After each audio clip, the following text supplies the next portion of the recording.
점점 남방으로 내려간 이후에 기근을 만나고 이렇게 생명의 그렇죠? 어떤 그런 위협 앞에 먹고 사는 문제 앞에 굴복하여 그렇게 애굽으로 거류하기 위해 내려갔다가 또 아내 사레의 아름다움으로 인하여 또 잔머리를 또 그죠? 아브라함이 잔머리를 썼어요. 그러니까 그 모든 과정들을 통해서 우리가 볼 수 있었던 건 죄가 죄를 당긴다는 겁니다. 죄가 죄를 당기는 거예요. 그러니까 하나님의 말씀을 떠나 하나님께서 명령하신 그 땅에 거하라고 이제 인도하신 거예요. 그러나 자신의 육신의 소욕으로 인하여 그 약속을 온전히 순종하지 않고 그 약속을 순종하지 않았다고 하는 건 결국에는 하나님 앞에 그 하나님의 신실하심을 온전히 의지하지 않은 거죠. 그러니까 자기의 경험, 그죠?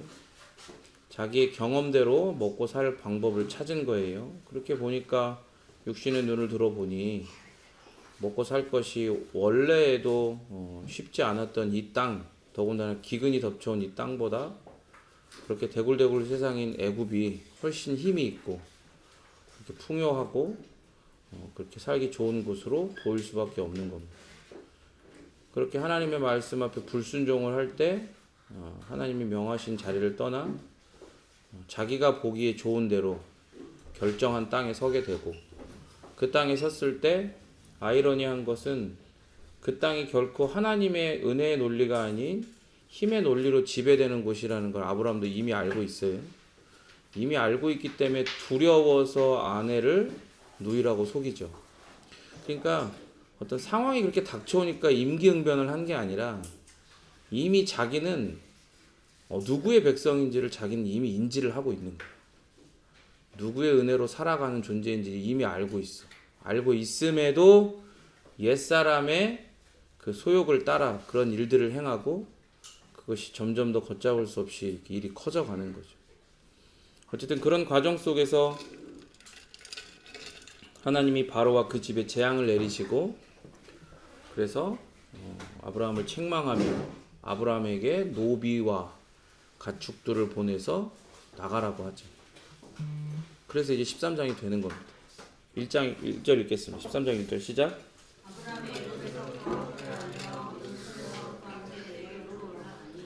13장에 이르러 이제 아브라함은 애굽을 나와서 그와 그의 아내와 모든 소유를 가지고 네겝으로 올라가죠. 그러니까 점점 남방으로 내려오기 전에 장막을 치고 여호와께 제단을 쌓았던 그 제사를 드렸던 곳으로 다시 지금 되돌아가고 있는 거예요. 그러니까 자기가 원래 있어야 할 곳으로 지금 되돌아가는 겁니다. 그러니까 아브라함도 이 일련의 과정들을 통해서 두 가지를 발견하게 돼요. 자신의 그 생각, 자신의 소욕, 자신의 경험. 그러니까 즉 나로 이제 정의되는 그 모든 것들이 무가치하고 무능력하고 하나님 앞에 결코 아름답지 못하고 거룩하지 못하다라는 것을 경험하는 동시에 하나님의 백성으로 어떤 자리에 서야 되는지를 어디에 머물고 어디에 거류해야 하는지를 이제 이 사건들을 통해 철저하게 깨닫는 거죠. 그래서 다시 되돌아가는 거예요. 그런데 이 1절 말씀 가운데에 그 하반절에 보면 롯의 이름의 위치가 좀 이상해요.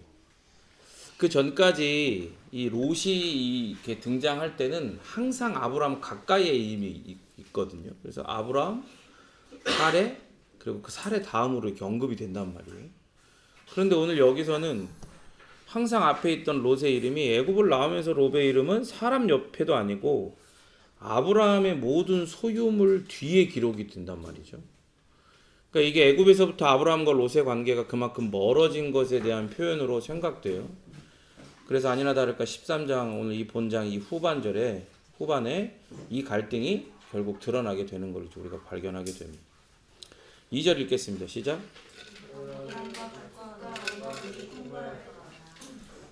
12장에서 아브라함은 아내 사레를 누이라고 속여서 바로에게 노비와 가축들을 얻었어요. 이제 그에게 이제 뭐 지참금처럼 이렇게 준 거겠죠.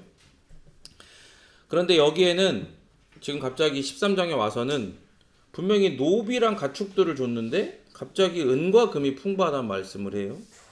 이게 뭘 보여주는 거냐면 두 가지 정도를 보여주는데요. 첫 번째는 전에도 말한 바와 같이 가축도 그렇지만 은금이 아무리 많아도 하나님의 거룩을 사모하지 않고 그 말씀을 의존해서 믿음으로 살지 않은 시간들은요. 그게 그런 시간 속에서 뭘 얻었건 이 세상에서 아무리 인정하고 부러워할 만한 것들을 얻었다 할지라도 그 시간은 하나님 앞에 의미가 없는 가치가 없는 시간이고 가치가 없는 삶이라는 걸 보여주는 거예요. 은금이 풍부하다는 이 표현 속에서. 그리고 더불어서 은과 금, 물질은 결국 사람의 수고라는 형태로 최종적으로 주어지는 것 같지만 그것의 주관자는 오직 여호와 하나님이시라는 걸 보여주는 표현입니다. 은과 금의 주관자가 누구라고요? 여호와 하나님만이 은금, 모든 물질과 소유와 모든 소비의 주관자시라는 거예요. 하나님의 말씀에 믿음을 들여 만약에 아브라함이 그 땅 가운데에서 순종을 했으면, 그래서 약속의 땅에 머물렀으면 하나님은 이렇게 은과 금을 주실 수 있는 분이라는 걸 지금 하나님의 신실하심을 이렇게 드러내는 거예요. 이렇게 하나님의 크신 뜻 안에서 물질은요, 여러분 잘 들으십시오. 누구에게나, 그리고 심지어 어느 때나, 이게 어느 때라는 게 무슨 말이냐면 심지어 범죄에서 말씀과 거룩에 실패하고 있을 때라도 주어질 수 있다는 걸 알아야 돼요. 우리가 보통 생각할 때는 하나님의 말씀 앞에 순종하고, 물론 그 순종이 성경적인 순종인지 혹은 사람들이 자기들끼리 모여서 이게 신앙이고 이게 말씀에 대한 순종이라고 자기들이 정의해 놓은 그 울타리 안에서의 순종인지는 차치하더라도 어쨌든 그렇게 말씀에 순종할 때 어떤 삶이 형통하고 그렇게 물질이 이렇게 따라붙고 그런 얘기들을 많이 들어왔잖아요. 그리고 그게 바른 신앙이라고 생각해 왔단 말이에요. 그러나 그렇지 않아요. 좀 전에도 얘기했던 것처럼 말씀과 거룩에 실패하며 범죄하고 있을 때라도 물질은 주어집니다. 그 물질의 주관자가 하나님이신데 왜 그러실까? 그렇기 때문에 우리에게 여러분 물질이 주어졌을 때 우리의 반응은요, 이게 좀 이상한 얘기가 될 수도 있지만 감사가 먼저가 아니에요. 내가 없던 물질이 생겼어요. 뭐 돈이 생기고 뭐 땅이 생기고 뭐가 생겼어. 근데 그게 생겼을 때 하나님 앞에 하나님 감사합니다. 이게 먼저가 아니라는 거예요. 왜요? 물질은 그 물질 자체가 내 신앙이 바로 가고 있다는 척도가 아니기 때문에. 오늘 그리고 지금 여기서 내가 지금 말씀과 거룩에 실패하고 있지 않나를 먼저 살펴야 되는 거예요. 그게 바로 하나님 나에게 물질을 주셨을 때 하나님 앞에 먼저 드려야 될 반응이에요. 여러분 이거를 명심하시길 바랍니다. 그리고 아까 얘기했던 것처럼 물질로 신앙의 어떠함을 판단해서도 안 돼요. 물질이 주어졌다고 그걸 하나님의 복이라고 스스로 정의하면서 물질 복을 받은 나는 복 있는 사람이다. 고로 나의 신앙은 좋은 신앙이라는 착각과 오해에 매몰되면 안 된다 이 말입니다. 여러분 엄밀히 말하지만 신앙과 복은요 물질이 어떠한 거 상관이 없어요. 물론 구약 말씀이나 성경 말씀에 어떤 그런 물질의 복과 신앙의 발음이 연관이 있는 것처럼 보이는 구절도 있어요. 그렇지만 그것은 문자적인 거예요. 그 안에 있는 깊은 뜻들을 먼저 발견할 수 있어야 돼요. 엄밀히 얘기해서 아까 얘기했던 것처럼 오직 물질은 하나님의 소유이고 주권이라는 걸 잊지 않아야 됩니다. 그러니까 물질을 받았다고 해서 결과론적으로 내가 물질의 축복을 받았기에 복을 받았기에 나의 신앙은 좋은 신앙이라는 그런 말도 안 되는 혐오스러운 착각과 오해에 빠져서 안 돼요. 제가 전에도 얘기했지만 자꾸 무슨 이상한 간사 뭐 그런 사람이랑 또 이상한 목사들이 막 나와가지고 같이 떠들어대면서 연합해서 사역을 하면서 무슨 뭐 3000배 축복을 받는다 어쩌고저쩌고 뭐 그런 얘기를 하면서 말씀을 갖다 찢어다가 자기들이 하고자 하는 얘기에 갖다 붙이는 거예요. 그러면서 이렇게 하면 헌금 열심히 하고 뭐하고 성경에서 이야기하고 있지 않은 혹은 문자적으로만 이야기하고 그 안에 있는 하나님의 원래의 의도를 전혀 무시한 채 그렇게 성경을 가르치고 선포하면서 그렇게 하면 물질 복을 받고 물질 복을 받는 건 좋은 신앙이다라고 가르치는 자들이 있어요. 여러분 엄밀히 말하지만 하나님은 그런 자들을 혐오하십니다. 그리고 심지어 그런 자들의 말처럼 뭐 30배, 300배, 3000배 복을 받았다 칩시다. 네? 뭐 그런 일들이 있을 수 있으니까 무슨 땅이 재개발이 되건 혹은 갑자기 없던 유산이 생기건 혹은 무슨 주식이나 코인이 대박이 나건 그럴 수 있죠. 근데 여러분, 그게 과연 하나님이 주신 복인가요? 그리고 그런 복이 생기면 그걸 복이라고 정의하는 것도 웃기지만 그게 생기면 그 사람의 신앙이 좋은 신앙이라고 인정받아야만 하는 건가요? 사람에겐 그렇다 치더라도, 공동체에선 그렇다 치더라도 하나님도 그렇게 인정해야만 하는 건가요? 그 모든 것의 소유와 주권은 하나님에게 결국 있는데 하나님이 왜 그래야 하죠? 그래서 하나님께서 물질을 주셨을 때 그것이 무조건 복이라고 생각해서는 안 되는 거예요. 아까도 얘기했던 것처럼 내가 바로 지금 오늘 여기서 하나님의 말씀과 그 뜻 앞에 온전히 순종하고 있는지를 먼저 살펴봐야 된다 이 말이에요.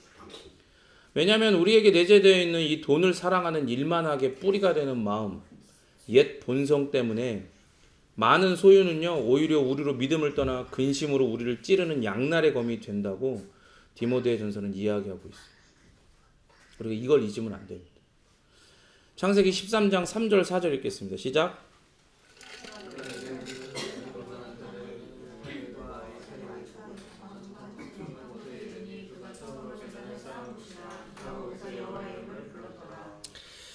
우리는 하나님의 백성이고 자녀고 성도입니다. 여러분 믿으십니까? 네. 여러분들이 하나님의 백성임을 믿으세요? 네. 그럼 여러분 하나님의 자녀이심을 또한 믿습니까? 네. 그 거룩한 부르심을 입은 자들이라는 그 성도라고 여러분 믿으십니까? 그러면 물을게요. 여러분 아까 회개할 때 뭘 회개했습니까? 회개할 게 없었나요? 너무 거룩하고 깨끗해서? 하나님의 백성으로서 아름답게 일주일을 살았기에 회개할 게 아무리 생각해도 없었나요? 자녀이기에 아버지의 그 이름의 명예에 그 거룩에 저해가 되지 않는 그런 삶을 살았기에 회개할 게 없었습니까? 아니지요. 백성이고 자녀고 성도된 자들이지만 하나님께서 여러분 이걸 아셔야 돼요. 제가 전에도 강조했던 것인데 은혜로 우리 안에 남겨두신 이 죄성이 있단 말이에요. 이 은혜로 남겨두신 이 죄성, 옛 자아의 싸움에서 우리는 언제든지 넘어지고 쓰러지는 백성이고 넘어지는 자녀고 항상 범죄하는 성도라 이 말이에요. 이게 말이 안 되죠. 모순이란 말이에요. 결코 뚫리지 않는 방패와 무엇인지 뚫을 수 있는 창과 같은 모순이라 이 말입니다. 어떻게 백성이고 자녀고 성도된 자가 넘어지고 쓰러지고 범죄하냐 이 말이에요. 그런데 왜 그렇게 됐냐? 우리가 이 싸움에서 항상 기억해야 되는 것, 그건 따라합니다. 하나님의 은혜와 하나님의 거룩. 하나님의 은혜와 거룩을 기억해야 돼요. 이 싸움에서요, 승리 중요하죠. 승리해야 합니다. 계속 넘어지고 자빠지고 쓰러지고 자꾸 져서는 안 돼요. 그런데 그것보다 우리가 항상 기억해야 되는 것, 이 싸움은 하나님의 은혜와 하나님의 거룩이 드러나는 싸움이어야 된다 이 말이에요. 내 승리가 드러나는 싸움이 아닌 하나님의 은혜와 거룩이 드러나는 싸움이 바로 지금 내가 싸우고 있는 성도요 자녀요 백성으로서의 거룩한 싸움이라는 거예요. 하나님께서 이 모든 것을 아심에도 우리가 연약해서 쓰러지고 넘어지고 범죄할 걸 아심에도 창세전에 이 세상을 창조하시기 전에 이 시간 자체가 있기도 전에 나를 택하셨고 그리고 이 택하심이 이 시간 세계 가운데에 구원의 역사의 그 한 조각으로 만약에 그것이 퍼즐이라고 한다면 구속사가 퍼즐이라고 한다면 그 구속사의 구원의 역사의 한 조각으로 나를 부르셨다는 이 은혜를 기억해야 된다는 거예요. 내가 비록 지고 있어도 여러분 퍼즐 맞춰볼 때 100피스, 200피스, 500피스 같은 퍼즐 맞춰보신 적이 있죠. 퍼즐 맞춰볼 때 분명히 이 피스는 이 자리가 맞아. 틀린 게 아니야. 그런데 그 피스가요. 한 방에 안 들어갈 때가 있어요. 이게 모양이 이 위아래 좌우가 너무나도 다르게 생기면 한 방에 모양을 딱 감지하고 이렇게 딱 끼면 되잖아요. 그런데 어떤 피스의 자리는요. 위아래와 좌우가 좀 비슷비슷하게 생긴 데가 있어요. 그래서 똑같은 피스인데도 심지어 그 그림이나 색감도 전체가 좀 비슷한 곳이 있단 말이에요. 그런 데는 이렇게 넣어봤다가 안 되면 돌려서 넣어보고 또 안 되면 또 돌려 넣어봐야 되는 거예요. 그렇게 좌충우돌할 때가 있단 말이에요. 분명히 그 자리임에도 불구하고. 우리가 그런 피스의 조각인 거예요. 구원이라고 하는 역사의 피스의 조각이란 말이에요. 우리가 그런 한 피스란 말이에요. 그래서 우리를 이 모든 것을 아심에도 창세전에 택하시고 시간 세계 이 구원의 역사의 한 조각으로 나를 부르셨다는 은혜를 기억해야 됩니다. 그리고 다시금 내가 거룩하니 너희도 거룩하라는 말씀을 기억해야 돼요. 그런데 그것만을 기억하는 게 아니라 더 나아가 결코 거룩할 수 없는 우리를 거룩하게 하시는 유일한 소망 되시는 예수님을 기억해야 되는 거예요. 내가 비록 쓰러지고 넘어지고 범죄할지라도 이 모든 것을 아시고 하나님은 나를 이미 택하셨고 나를 구원의 한 조각으로 부르셨다는 은혜를 기억하면서 그러면서 결코 거룩할 수 없는 나 대신 나를 거룩하게 하시는 유일한 소망 되시는 예수를 기억해야 된다 이 말이에요. 예수님께서 나의 넘어짐과 쓰러짐과 범죄함을 아시고 십자가에 나 대신 원래 내가 못 박혀 죽어야 할 그 자리에 예수님이 대신 못 박혀 물과 피를 다 쏟으심으로 나를 정결하게 하셨어요. 나를 깨끗하게 씻어 주셨단 말이에요. 그런데 그것으로는 모자랐는지 정결케 된 나에게 당신을 향한 당신으로 말미암는 이 믿음을 주셔가지고 이 믿음까지 주셔서 그 예수님의 거룩을 나의 거룩으로까지 소유하게 하셨단 말이에요. 그렇게 우리는 불의의 병기로 혈과 육의 싸움을 하는 자들이 아닌 의의 병기요 거룩하게 성별된 구별된 병기로서 하나님 나라와 이 악한 세계와 이 시대 그리고 그 모든 것들을 뒤에서 주동하고 있는 자와의 싸움을 하는 그리스도의 거룩한 군사로 부름을 받은 거예요. 여러분 교회는 하나님 나라를 보여주고 경험시켜주는 시연기관인 동시에요. 이 악하고 불법적으로 찬탈된 이 세상 왕국을 그 밑에서부터 하부에서부터 무너뜨려가며 대적해가지고 전복시켜가는 하나님 나라의 전초기관이에요. 전초기지란 말이에요. 그게 교회의 모습이에요. 교회는 그렇게 맨 앞에서 이 세상에 숨어 주동하고 있는 그 사단과의 싸우는 맨 앞에 있는 자들이 바로 이 교회라 이 말입니다. 우리는 그런 거룩한 군사로 부름을 받은 거예요. 그러니까 우리가 우리의 정욕, 그 옛습관에 이기지 못하고 넘어질 때 우리는 가룟 유다처럼 그 자리에 머물러서 한탄하고 내가 왜 그랬을까 후회하고 나는 안 되나 보다 자책만 할 게 아니라 다시금 예배했던 그 자리에 서야 되는 거예요. 오직 거룩한 하나님은 거룩하게 성별된 이의 예배만을 예배로 인정하신단 말이죠. 그래서 예수 그리스도께서 우리에게 베푸신 정결과 성별의 은혜를 믿음으로 회개하며 예배의 자리에 서야 되는 거예요. 여러분들이 지금 이 자리에 설 수 있는 이유도 그리고 서야만 하는 이유가 바로 그거라 이 말입니다. 오직 예수 그리스도. 우리를 정결하게 하시고 우리를 거룩하게 구별하시는 예수 그리스도의 은혜로 말미암아 우리가 하나님 앞에 이 거룩하신 하나님 앞에 예배할 수 있는 거예요. 그러니까 성도 여러분, 여러분들이 하나님의 부르심에 어울리지 않는 잘못을 했다 해도 그 자리에 머물러만 있으면 안 돼요. 그 자리에 머물러서 내가 왜 그랬지? 나는 왜 계속 이럴까? 아무리 자책만 한다 할지라도 벗어날 수가 없어요. 그 자리를. 그 범죄하는 것을 벗어날 수가 없다는 걸 아셔야 돼요. 더 큰 범죄를 하게 돼 있어요. 그 자리에는 왜냐? 그 자리에는 오직 사단의 고발, 하나님 앞에 자기가 검사처럼 막 고발을 하는 거예요. 참소를 하는 거예요. 그렇게 고발하는 것, 그리고 더러운 진리를 감춘 채 사실만을 가지고 우리를 정죄를 하는 거예요. 예수 그리스도께서 우리의 연약함을 아시고 우리를 체휼하시고 우리의 모든 죄를 지시고 영단번의 제사를 통해 우리를 죄인이 아닌 의인으로 하나님과 화목하게 했다는 이 진리를 감춘 채 우리가 그 자리, 후회와 자책의 자리에서 우리가 범죄한 그 사실만을 낱낱이 까발린단 말이죠. 그러니 그 자리에서 그 참소를 듣고 있을 때 어떻게 그 자리를 벗어날 수 있겠습니까? 그 사단의 참소가 사실인데, 그게 진실인데, 내가 인정하지 않을래 않을 수 없는 진실이고 사실인데 내가 그 자리를 어떻게 벗어나? 사단은 이러는 거예요. 네 주제에? 네 그렇게 해놓고 말씀? 묵상을 한다고? 예배를 해? 넌 더러운 범죄자야. 가식덩어리고 위선자 새끼야. 어디 거룩하신 하나님의 말씀을 펼쳐? 어디 거룩하신 하나님께 예배하러 나아가? 이러고 우리를 참소한단 말이에요. 그래서 성경은 뭐라고 합니까? 이런 반복되는 넘어짐 속에서 피곤해진 손과 우리의 연약한 무릎을 일으켜 세워야 한다고 말씀을 하는 거예요.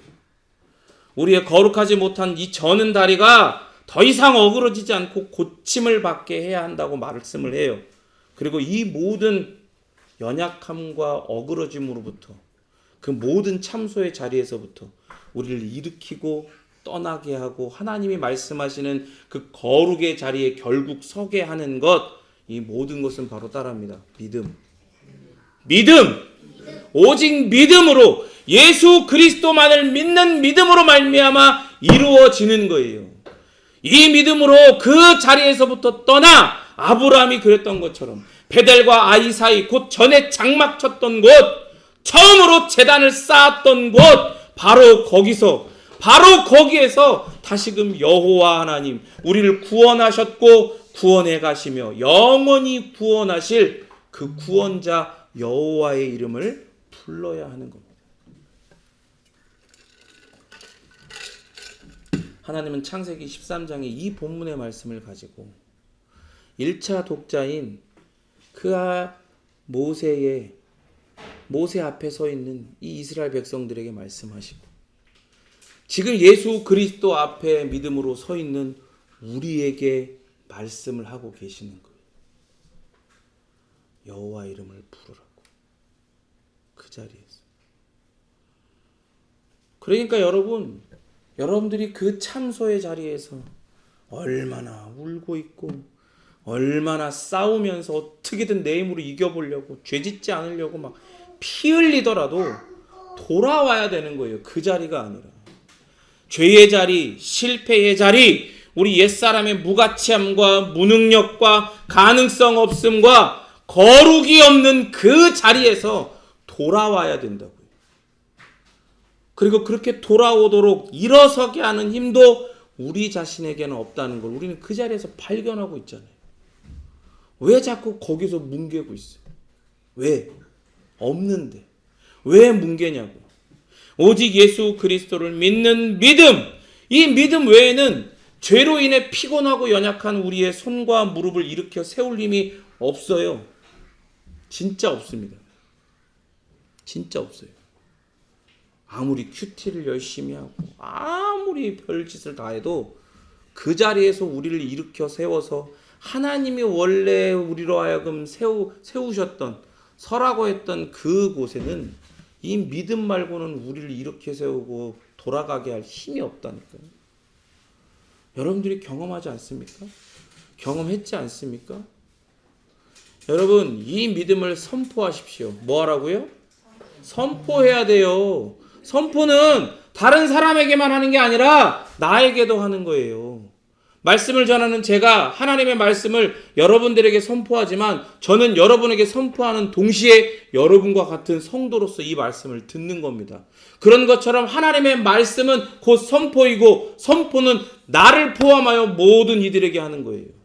그 대상은 나를 포함해서 다른 사람들과 심지어 사단 마귀에게도 이 말씀은 선포되는 거예요. 여러분들을 계속해서 진실과 사실로 참소하는 그 마귀에게도 이 사실을 선포하십시오. 이 진리를 선포하십시오. 이 믿음을 선포하십시오. 그래야 여러분들의 손이 힘을 얻고 무릎이 힘을 얻어 그 자리를 떠날 수가 있는 거예요. 그리고 여러분, 이 믿음을 따라합니다. 사용하십시오. 사용해야 돼요. 사용해야 돼요. 사용해야지 그 자리를 벗어날 수가 있는 거예요. 하나님이 여러분에게 예수 그리스도를 통해 여러분들을 만나셨을 때 여러분들에게 예수 그리스도를 믿는 이 믿음을 이미 주셨다니까요. 이 믿음을 주셨어요. 이 믿음은 사용해야 거기를 나올 수가 있는 거예요. 여러분 생각해 보세요. 외국을 나갈 때 여기를 떠나 내가 바라는 그 휴양지건 어디든 간에 거기를 가고 싶어. 그럼 갈 때 여러분 공항에서 뭘 사용합니까?